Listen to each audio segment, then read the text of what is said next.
بسم الله الرحمن الرحيم. إنك لا تنادي فهبوا يا بني قومي أسودا أعيدوا للدنا أمجاد عصر وفلوا بالحديد لنا القيود. Hello everyone, this is Colin once again. I'm making this video not because I'm refuting anyone's actual YouTube video. I'm not actually refuting anyone tonight. I'm making this video because I went to Ahmed's Quran 3's channel. I wanted to see what sort of activity was going on, and I found a conversation going on between some of him and some of his cronies, excuse me.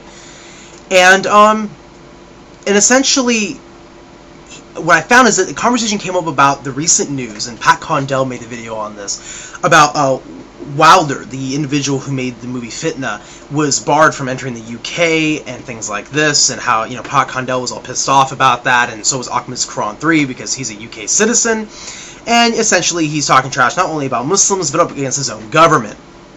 Now, the conversation shifted because Ahmed's Quran 3 said that, Fitna is child's play. I'm paraphrasing what he said. Fitna is child's play compared to a video called Obsession.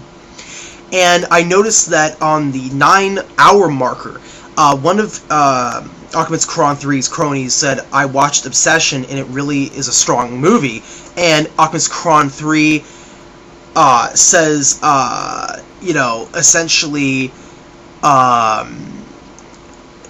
essentially is that he praises this person for watching the film, and he says, we agree with you entirely. He should not be asking for banning the Quran. On the contrary, he should make sure that chapters such as ours be mandated studies in all Europe, USA, and all the world. As we've repeatedly asserted, the worst nightmare of Muhammad and Islam is knowledge about Muhammad, his Quran, his Sunnah, and Arab imperialism.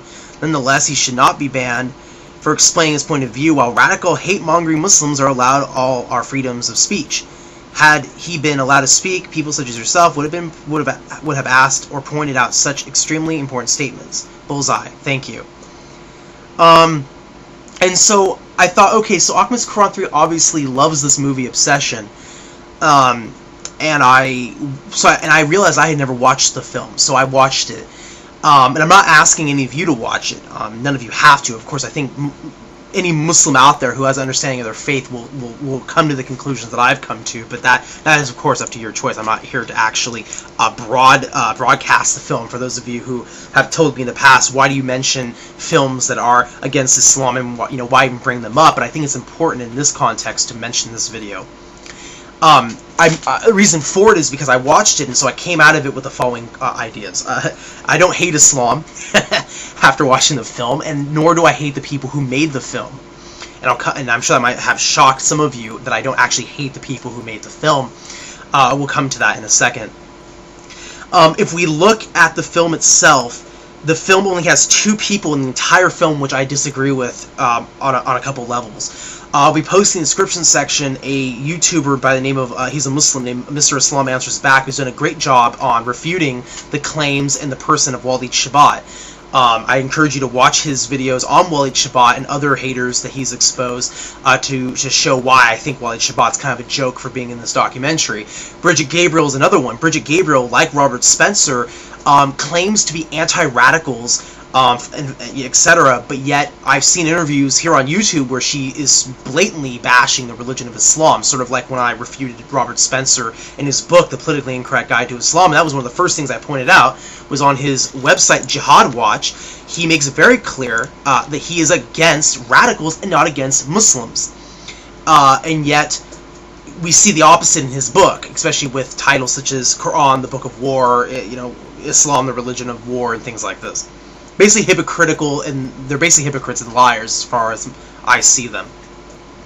Now, watching the video, I was then interested, they made some points. For example, now I see why Ahmed's Quran 3 has taken the movie Obsession and he has ran with it. He used it as his platform, because I was wondering where he was getting the idea to compare certain Islamic concepts with like Mein Kampf. And what's interesting is that Mein Kampf and certain radical groups are mentioned together. There is this sort of commonality between Nazism and radical Muslims, and that is where I finally realized where he was basically getting this stuff from, was from this video. Having said that, of course, I think people like Ahmad's Quran 3 and many people like him ignore the fact that when they're invoking the Grand Mufti of Jerusalem in their hate-mongering against Islam, they neglect to mention the elements that Christianity had with Hitler, and I'll be posting a link in the description section that show the link between Nazis and Christianity. Now, I'm not bringing that up to say that it was not okay what the Grand Mufti did, or excuse me, what he did was totally logical, or that I agree with the Grand Mufti, nor am I saying that because Hitler practiced Christianity and once he had basically gotten the Catholics down to a sizable group that could be controlled, that they didn't give in to him and support him and things like this. I'm not saying that any of these people are justified in actually even agreeing with Hitler, whether pressured or not. What I'm pointing out is that they neglect to mention other religious elements that were going on within within Nazi Germany. And I'll be posting a Wikipedia article. Now, again, I'm very careful with Wikipedia, but I think the sources are very valid in this Wikipedia article to talk about the link between Christianity and Nazi Germany. But I don't bring that up as a red herring, and I don't bring that up to say, you're pointing the finger at Muslims there, let's point the finger at Christians. I'm just saying that, really, that's what people like Ahmad's Quran 3 are doing. They are pointing the finger at the Mufti of Jerusalem, saying, look, you Muslims supported Hitler, yet they neglect to mention, many of the Christians that supported the Nazis, and that many of the Nazis were Christians. I guess we can just ignore that for now. Having said that, now, another thing, I bring up the video itself. Who are the filmmakers? And I want to mention what they say in their frequently asked questions section. I'll be posting their link in the description section, the website for the movie Obsession. So what do they say? And does their definitions and their answers fit with people like Ahmad's Quran 3? Now, we've already noted that Ahmad's Quran 3 has no love for Islam. He has no respect for Muslims. He is blatantly hateful against Muslims. Even when a peaceful Muslim comes along, like I witnessed a couple days ago, there was this peaceful Muslim who came along and said, you know what, I acknowledge there are radicals, and here I am, saying I don't agree with them. He just called this person an ignoramus.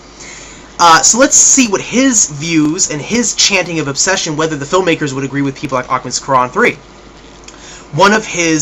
One of the questions is, are you anti-Muslim? No, we are not anti-Muslim. I think most Muslims share many of our values and hate what they see going on around them as much as we do. We are against the indoctrination being promulgated from radical elements that is brainwashing many people in the Islamic world to hate. We are against the indoctrination that is inciting many of the people in the Islamic world to destroy us. We are against the radical Islamists who want to impose their violent, oppressive worldview with little value for life, with meaningful pleasures within. Another question that was asked is, let's see here. Why does the film only focus on religion as the motivating factor behind radical Islam? Their answer: Obsession does not blame terrorism on Islam. Let me repeat that. Obsession does not blame terrorism on Islam. Rather, the film explores the justification that terrorists themselves give for their actions. Islamic fundamentalists believe that they need to save their countries with their fellow Muslims from the immorality and evil of the West, etc., etc., etc. So, what we see here is that they are not blaming Islam. They are not blaming Islam. Now, if you click on the About Obsession, the last paragraph says, a peaceful religion is being hijacked by a dangerous foe who seeks to destroy the shared values we stand for. This world should be very concerned. What was that? A peaceful religion is being hijacked. Okay? I'm not misquoting these people. I'm going to put in the description section the website of the filmmakers of the film Obsession. So do they agree with people like Ahmad's Quran 3? No. Apparently they don't. So for Ahmad's Quran 3 to be championing this video, to be recommending people to watch this video, basically what he has done, and his cronies like him, they've taken the video one step further by blaming Muslims in Islam. So the filmmakers of Obsession wouldn't even agree with Ahmed's Quran 3. I think that's very interesting. They wouldn't come to the same conclusions as him. So I guess Ahmed's Quran 3 is smarter than the people of Obsession? Well, I don't know if he would say that. Maybe he would. Anyway, so this is the point I'm trying to make. I do not support the radicals. I'm not here to throw red herrings. I'm just here to point out the filmmakers of a video which Ahmed's Quran 3 has told people to watch would not agree with him at all in his hatred against Islam and Muslims. Thank you everyone for watching. Peace be with you all.